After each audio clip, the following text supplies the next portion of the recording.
Well, the USDA released the first estimates for the 2023-2024 marketing year. So, Kim, were there any surprises? I don't think there were any surprises. You look at production for wheat, 1.89 billion bushels was the estimate. 1.89 billion bushels is what USDA came in with, and we produced 1.92 billion last year. You look at corn, 15 billion for the pre-release estimate, 15.1 USDA. Well above 13.7 billion bushels last year, so no surprise there. You look at soybeans, 4.52 billion estimate, the USDA at 4.51, and last year at 4.28. So really nothing there on production. When you look at ending stocks, wheat, 650 million bushels for the estimate, 610 came in, so slightly below that, probably a little bullish there. Last year, or this year, we're looking at 568 million. Corn, 1.79 billion ending stocks was the pre-release estimate. USDA came in at 1.89, higher than that, little bullish, little bearish there.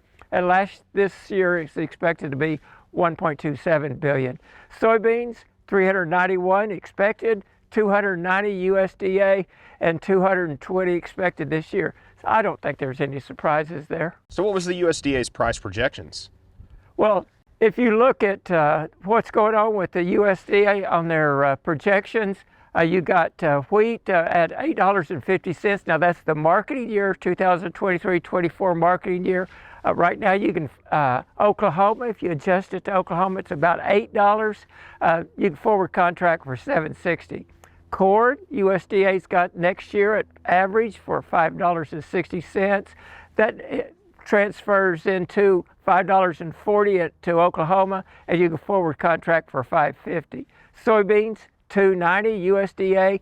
That converts to $12.50 in Oklahoma. You can forward contract for $12.80. So relatively good prices expected for the next marketing year. So is there anything else that can happen that can impact prices?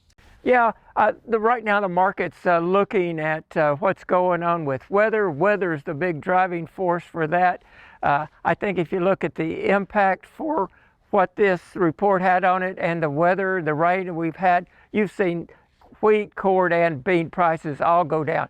Wheat, $8.35 at the top, it's down to around $7.56, $7.60. Corn, $5.75 down to $5.50. Soybeans, $13.15 down to $12.50. So we had negative impacts from that and the rain we've had around the United States and around the world.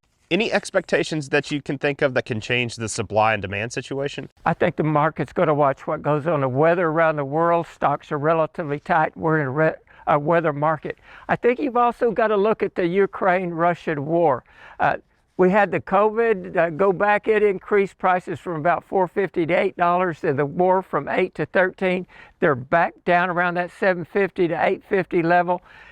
I think the COVID impact's out of the market right now, so it's a war. If by some chance the war ended, I think we could have lower prices because that Black Sea wheat and corn would flow out, and I think that could have more of a negative impact on corn and wheat prices.